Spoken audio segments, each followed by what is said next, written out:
आजच्या या मंगलमय प्रसंगी ऐतिहासिक बुद्धभूमी मावसाळा तालुका खुलताबाद या ठिकाणी या पवित्र भूमीवरती नामांतर लढ्याचे प्रणेते आंबेडकर चळवळीचे धनाडीचे नावारूपाला असलेले सामाजिक कार्यामध्ये ज्याने संपूर्ण उभं आयुष्य खर्ची घातलं असे माजी मंत्री गंगाधरजी गाडे साहेब आज आपल्यातून निघून गेलेत. आज 1 महिना पूर्ण होत आहे, 2 महिने पूर्ण होत आहेत आणि या 2 महिन्याच्या आजच्या तारखेला ऐतिहासिक बुद्धभूमी मावसाळा येथील भिक्खू संघाला आणि जपान देशातील आलेल्या तमाम उपासकांना या ठिकाणी आणि हॅपी साईंच्या भिक्खूंना या ठिकाणी मोठ्या श्रद्धेनं साहेबांच्या स्मरणार्थ गाडी परिवाराकडून या ठिकाणी भिक्खू संघाला भोजनदान निमित्त या ठिकाणी या कार्यक्रमाचं आयोजन केलेलं आहे. तेव्हा कार्यक्रमाला सुरुवात करत असताना बौद्ध धर्माच्या विनयाला अनुसरून मी आईंना सूचना करतो.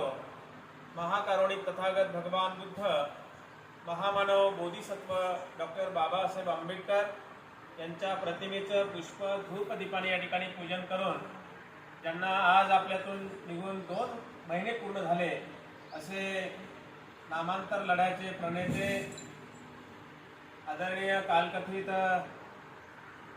गाडे साहेब यांच्या प्रतिमेला पुष्पहार अर्पण करावा असं मी आईंना या ठिकाणी सूचना करतो.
नेक्स्ट नगोची सान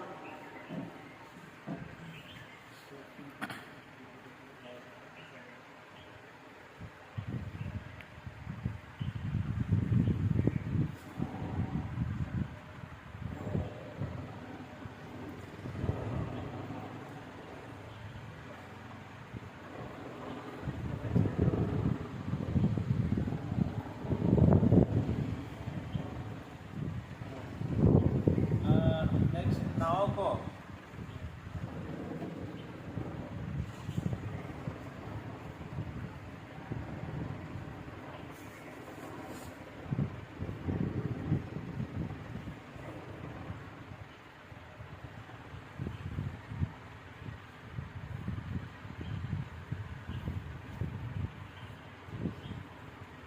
सावरी-सान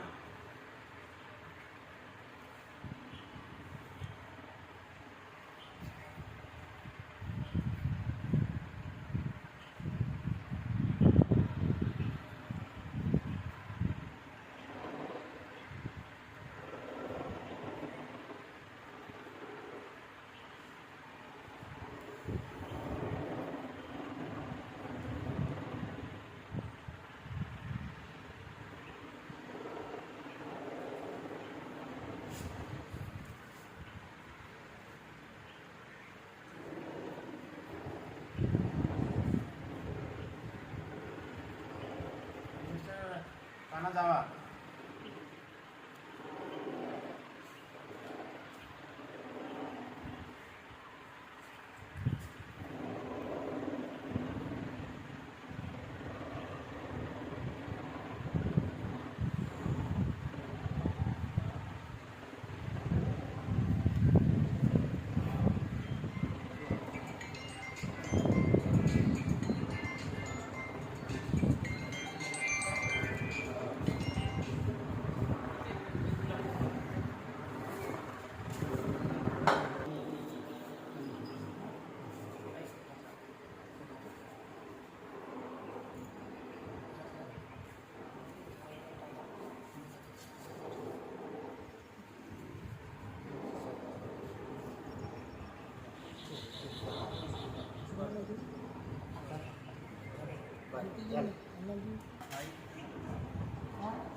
यानंतर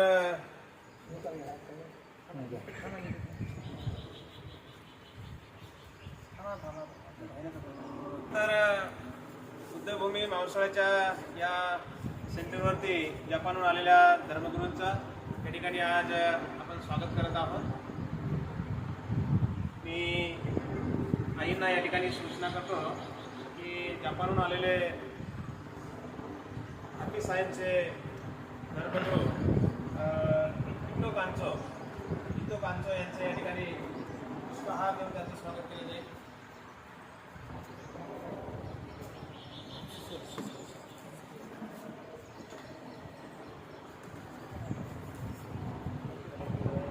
तर माई-सान यांचं स्वागत आई करतील.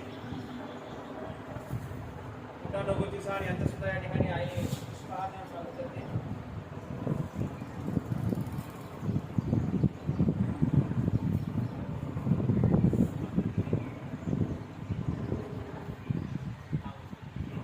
नागो-सान त्यानंतर सावरी-सान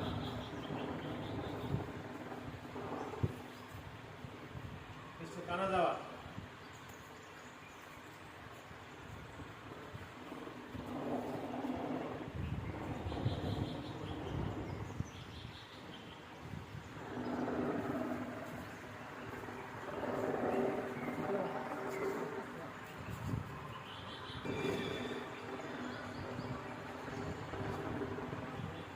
या ठिकाणी आईसोबत आलेले उपासक यांना मी या ठिकाणी सूचना करतो की आमचे खरं तर या कार्यक्रमासाठी मावसाळ्यावर ज्यांच्या माध्यमातून या ठिकाणी या सर्व एवढा मोठा जापनीज धर्मगुरू या ठिकाणी उपलब्ध झालेले आहेत आणि ज्यांच्या माध्यमातून आम्हाला खऱ्या अर्थानं जपानला जाण्याची संधी उपलब्ध झाली.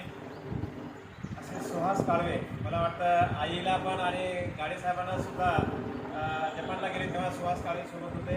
त्यांचंसुद्धा या ठिकाणी या बुद्धभूमीवरती पुष्प देऊन त्यांचं स्वागत केलं जाईल. मी साहेबांना सांगतो की त्यांचं स्वागत करा.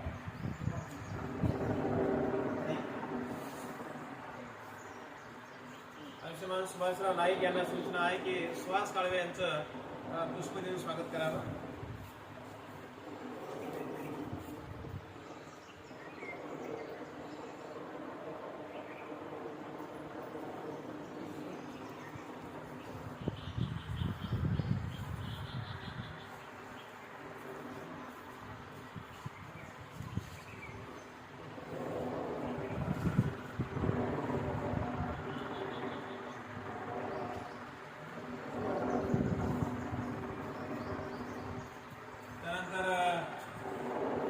सुहास काळवे यांना या ठिकाणी सूचना करतो. या कार्यक्रमाचा खरं ज्यांनी बुद्धभूमी मावसाळ्याला हा कार्यक्रम घडून आणला अशा आमच्या मातोश्री बौद्धोपासिका सूर्यकांत गाडे आई, त्या आईचं सुद्धा या ठिकाणी या बुद्धभूमीवर स्वागत करावं असं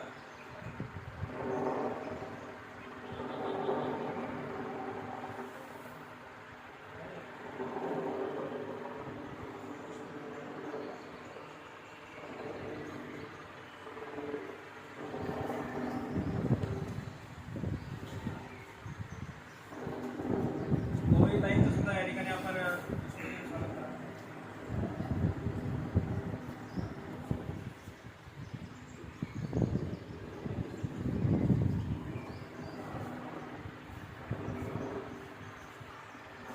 या ठिकाणी भटजीहून आलेले आमचे गवळी साहेब आहेत. गवळी साहेबांना सूचना आहे की आपण भगवंताला पुष्प अर्पण करावे.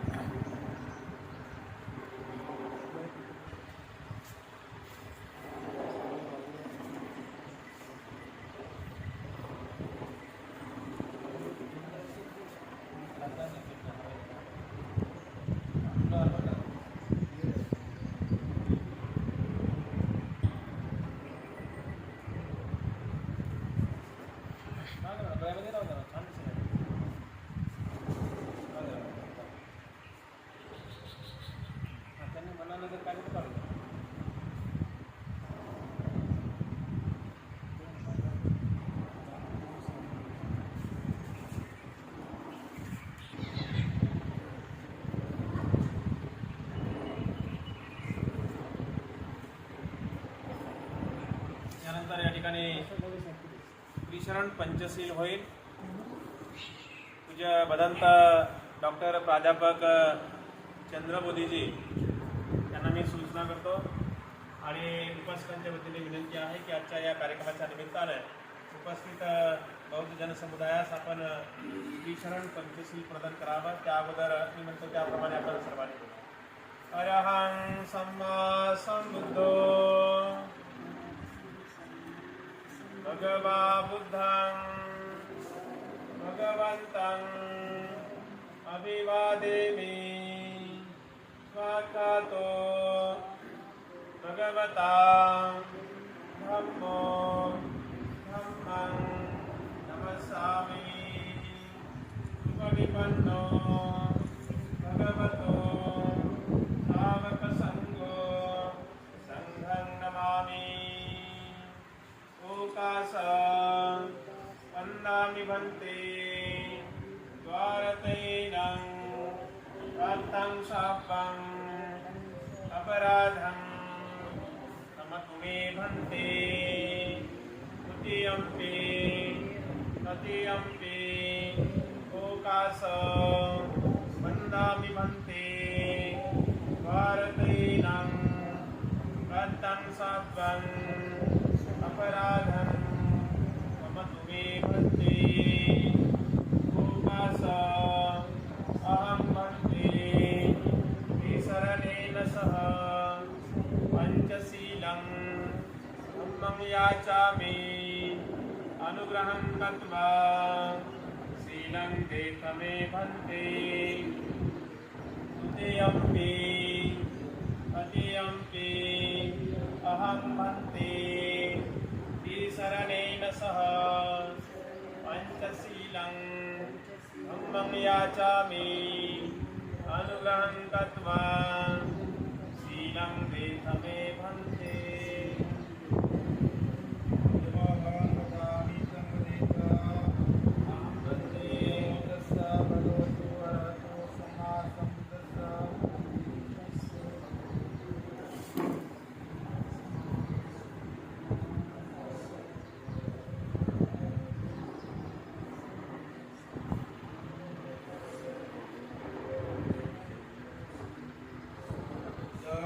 शरणं गच्छामि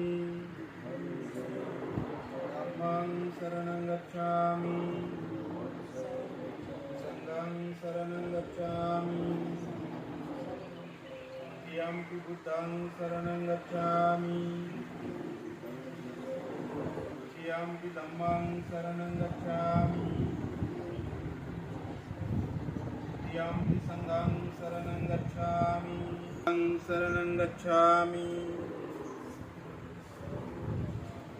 पानातिपाता वैरमणि सिक्खापदं समादियामि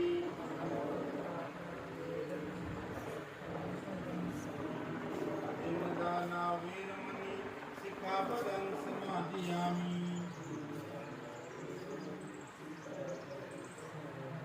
कामेषु मिच्छाचारा वैरमणि सिक्खापदं समादियामि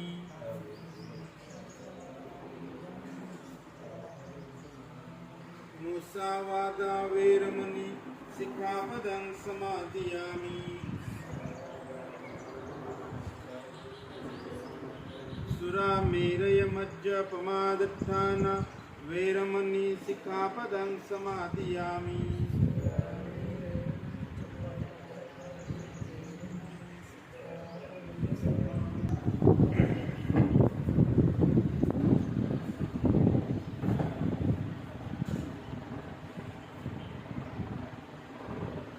यानंतर या ठिकाणी दिवंगत कालकथित सन्माननीय गंगाधरजी गाडे साहेब यांच्या 4 महाभूत 5 उपादान स्कंधांना आणि त्यांच्या सर्व जे काही त्यांच्या जीवनामध्ये त्यांनी जे काही कुशल कर्म सत्कर्म केला असेल त्या कुशल कर्मांना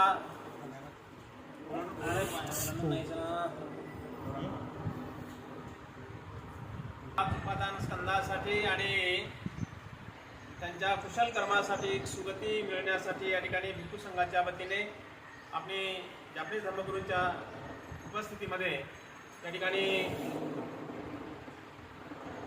त्रिशरण पंचशील आपण सर्वांनी घेतलेला आहे. यानंतर बुद्ध पूजापाठ वंदना कीर्तनवंदना आणि परित्राण शुद्धपठण होईल. ज्यांना कुणाला म्हणता येत असेल त्याने सोबत बोलायचं आहे आणि म्हणता येत नसेल तर शांत चित्ताने एकाग्र चित्ताने आपण सर्वांनी बुद्ध पूजापाठ वंदना ग्रहण करायची आहे. नमो तस्सा भगवतो अरहतो सम्मा सम्बुद्धस्सा. नमो तस्सा भगवतो अरहतो सम्मा सम्बुद्धस्सा. नमो तस्सा भगवतो अरहतो सम्मा सम्बुद्धस्सा.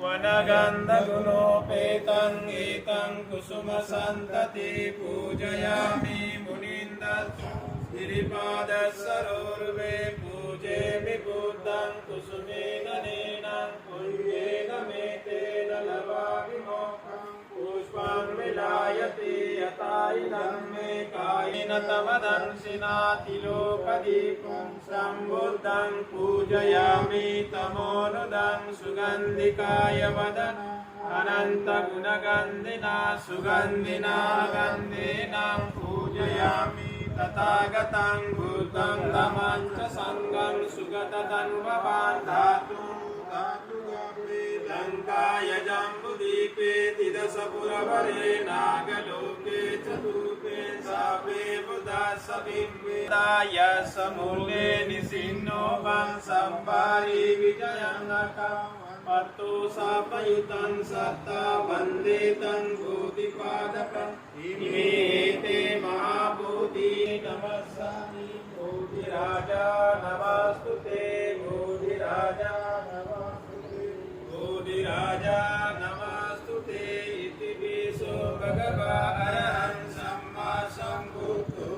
चरण संपन्नो सुगतो लोकविदो अनुत्तरो पुरुषधम्मसारथि सत्ता देव मनुष्यानं बुद्धो भगवाति भूतं जीवितपर्यन्तं शरणं गच्छामि स्वकातो भगवता धम्मो सन्दिष्टिको अकालिको यैपासिको उपनायिको पच्यतं वेदिको धम्मं जीवितपर्यन्तं शरणं गच्छामि सुपटिपन्नो भगवतु सावकसङ्गो भुजपटिपन्नो भगवतु सावकसङ्गो न्यायपटिपन्नो भगवतु सावकसङ्गो सामिचिपटिपन्नो भगवतु सावकसङ्गो यदिदं चत्वारि पुरुषयुगानि अष्टपुरुषपुगला एष भगवतु सावकसङ्गो आहुनय्यो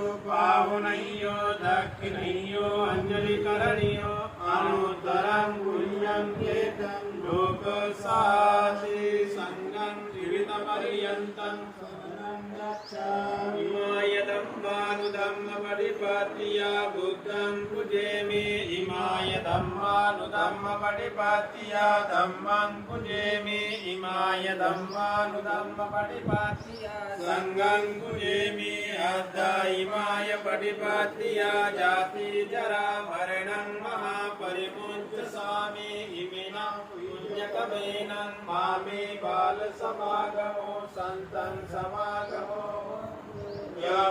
यावनिर्वाणपत्तिया देवो वसन्तु कालेन सस सम्पत्ति हेतु च पीतो भवन्तु लोको च राजा भवतु धम्मिको दुःखपता च निदुःख भयपता च निभया शोकपता च निशोक हन्तु सर्वे विपाणिनो एतावता सम्मेहि सम्पदं पुण्यसम्पदं सत्त्वे देवानुमोदन्तु सर्वसम्पत्तिसिद्धिया दानं ददन्तु सत्तायं श्रियं रक्षन्तु सर्वदा भावना विरता हन्तु गच्छन्तु देवतागतान् सर्वे बुद्धा बलपत्ता पच्चकानं च यं बलम् अरहन्तानं च तेजेनं रक्षं वन्दामि सर्वसो आकाशट्टा च भूमट्टा देवा नागा महेन्द्रिका पुण्यन्तं अनुमोदित्वा चिरं रक्षन्तु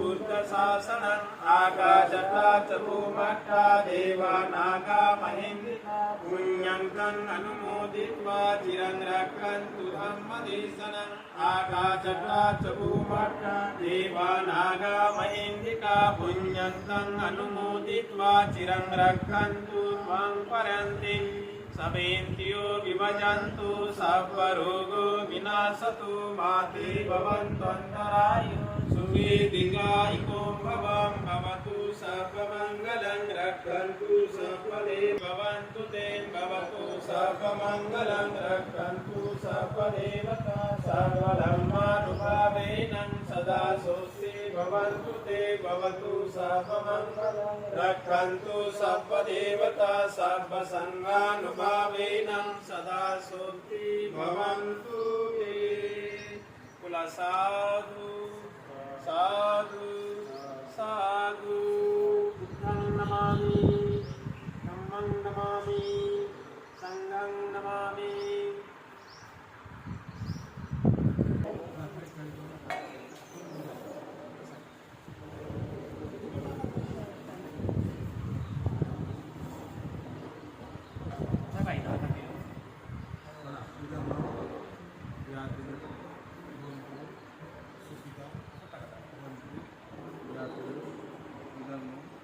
यातिनो हन्तु सुखिता हन्तु यातिनो इदं यातिनो हन्तु सुखिता हन्तु यातिनो उचितं प्रदानं क्रियां कृपामेव समेजतु सवे पुरन्तु चिरसङ्कल्पचरन्तो वनरसु यथा मनजो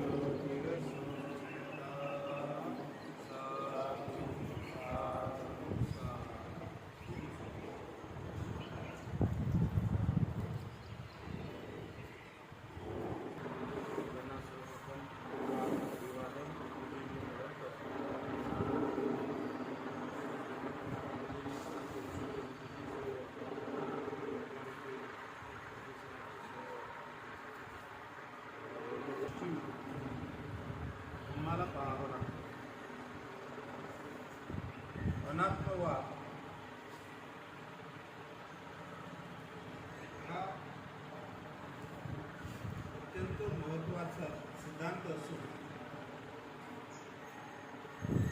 तो धम्माचा जो काही डोलारा आहे त्यावरती उभारलेला आहे.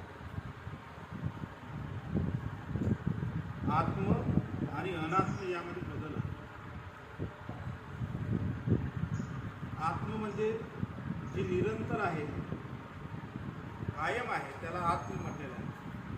त्यात कधीही बदल होत नाही. परंतु बुद्धांनी याच्या विरुद्ध सांगितलं की प्रत्येक गोष्टीमध्ये बदल होत आहे, प्रत्येक घटना बदलत आहे, वस्तू बदलत आहे, रूप बदलत आहे, विचार बदलत आहे आणि त्या परिवर्तनाला अनात्म असं म्हटलेलं आहे. अनात्माचा अर्थ होतो की जे मी नाही किंवा माझं नाही. मी आणि माझं हा भाव हा केवळ भाव आहे, ते वास्तव सत्य नाही. आपण जर मानलं तर आहे, नाही मानलं तर काही नाही. एक उदाहरण आहे अनात्मा आणि आत्ममध्ये. म्हणजे मी आणि माझं एक साधा एक उदाहरण आहे की एक व्यक्ती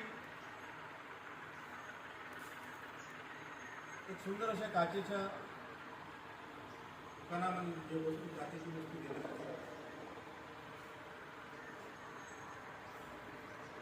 तो तिथून एक महागडी अशी काचेची बनलेली वस्तू विकत घेतो. ती वस्तू विकत घेतल्यानंतर त्याला ते पैसे तो पेड करतो आणि बाहेर येतो, दुकानाच्या बाहेर येतो आणि काही कारणाने ती वस्तू त्याच्या हातातून पडते आणि ती फुटते. त्यावेळेस त्याच्या मनाची भावना काय रे? दुःखी होईल. का तर ती वस्तू फुटली, कारण त्याने ती विकत घेतली होती म्हणून त्याने माझी वस्तू किंवा ती वस्तू मी आहे किंवा माझा बदलली. भाव त्यातला काय आहे? हे माझी आहे किंवा हे माझं, हा जो भाव आहे तो आत्मा आहे, तो आत्मभाव आहे. बुद्धाने सांगितलं की अनात्म याच्या व्यतिरिक्त आहे की या विश्वामध्ये आत्म नावाची कुठलीही गोष्ट नाही. सगळं काही अनात्मा, मी नाही, माझं नाही. ही जी काही पहिली अटॅचमेंट आहे, स्वतःवरती फळामध्ये सर्वात मोठी बाधा आहे. धर्मातील फळ प्राप्त करून घेण्यासाठी ही जी काही प्राथमिक स्वरूप आहे अनात्मवादाचं, तर ते अत्यंत महत्त्वाचं आहे. जोपर्यंत आपण अनात्मवाद समजून घेत नाही, आपण आपल्या डोक्याचे होणारे पांढरे केस, पिकणारे केस आपण थांबवू शकत नाही. आपण आपल्या हृदयाचे स्पंदनं आपण थांबवू शकत नाही, ती त्यांच्या गतीने चालत राहतात. हे कंटिन्यू सुरू आहे. नावाची किंवा माझं नावाची कुठलीही वस्तू नाही, सगळं अनात्म. आणि ही दृष्टी केव्हा विकसित होते की जेव्हा व्यक्ती साधना करतो, सद्धम्म जाणतो, प्रॅक्टिकल स्वरूपामध्ये, थेअरी स्वरूपामध्ये नाही. थेअरी स्वरूपामध्ये आपले 84,000 सूत्र पाठ असतात, उपयोगाचे नाही, ती केवळ होतं. पण प्रात्यक्षिक स्वरूपामध्ये एक गाथा आणि त्याच्यावरती प्रॅक्टिस त्या 84,000 सूत्रापेक्षा प्रभावी, कारण ते प्रॅक्टिकल. अनात्मवादाच्या वेदना ह्या कमी होतात. म्हणून अनात्मवाद हा प्रत्येक वयोगटातील व्यक्तीने जाणणं आवश्यक आहे, कारण त्याशिवाय धम्मामध्ये आपण प्रगती करू शकत नाही. आणि धम्म हा विज्ञानवादाला अनुसरून असल्यामुळे यामध्ये असं अंधश्रद्धा नाही आहे, यामध्ये डोळस आहे. तुम्ही तर्कबुद्धीने विचार करू शकता की ज्यावेळेस मी आणि माझा हा भाव संपुष्टात येतो त्यावेळेस शिल्लक काहीच राहत. जो अहंकार जो असतो तो पूर्णपणे डोळस जातो. म्हणून मी आणि माझं अटॅचमेंट आहे तिथं दुःखाचं स्वरूप हे तीव्र असतं. पायामध्ये जर काटा जर मोठा असेल तर अधिक वेदना, म्हणजे पायामध्ये काटा जर मोठा जर घुसलेला असेल तर अधिक वेदना होतात. कमी कोई नाथो परोसिया अत्तही अत्तनो गती, म्हणजे अत्तही अत्तनो नाथो, तुम्ही तुमचे स्वतःचेच नाथ आहात. कोई नाथो परोसिया, तुमचा कोणीही दुसरा नाथ नाही. आणि अत्तही अत्तही अत्तनो नथी, अत्तही अत्तनो नथी कुतो कुतो कुतो धनम. उदाहरणी म्हटलेलं आहे की तुम्ही तुमचेच स्वतःचे नाही आहे. आपण ज्याला म्हणतो मी किंवा माझं, बघ मी आणि माझ्या या शरीरामध्ये तुम्ही बघून बघा किंवा मनामध्ये बघून बघा, कुठं तुम्हाला मिळतं का? शोधलं तर अस्तित्वातच नाही. केवळ तो आपला एक भ्रमाचा एक पडदा असतो, आणि जेव्हा भ्रमाचा पडदा व्यक्ती फाडतो किंवा त्याच्या पलीकडे जातो, खऱ्या अर्थाने त्याला समजतो की अत्तही अत्तनो नथी, अरे मीच माझा नाही तर कुत्तो कुतो, कुठं पुत्र कुठं कुत्तो धनांग, कुठं पुत्र आणि कुठं धन. गाथा आहे तर मित्र आज 2 मुली होतात. तर या प्रसंगी खरं म्हटलं तर शरीरावर जर आघात झाला, जखम झाली, त्यावर बलपट्टी करता येईल कारण ते दिसते. पण मनावर जर आघात झाला तर असं कुठलं शास्त्रज्ञांनी कुठलं औषधी शोधलेली नाही की त्या मनाला बलपट्टी करता येईल किंवा औषधी देता येईल किंवा गोळी देता येईल. म्हणून मनावरचा जे शल्य आहे, जे दुःख आहे, ते कमी झाल्याचं हाच एक उपाय आहे. आणि या ठिकाणी सर्वांची पण साधू साधू साधू.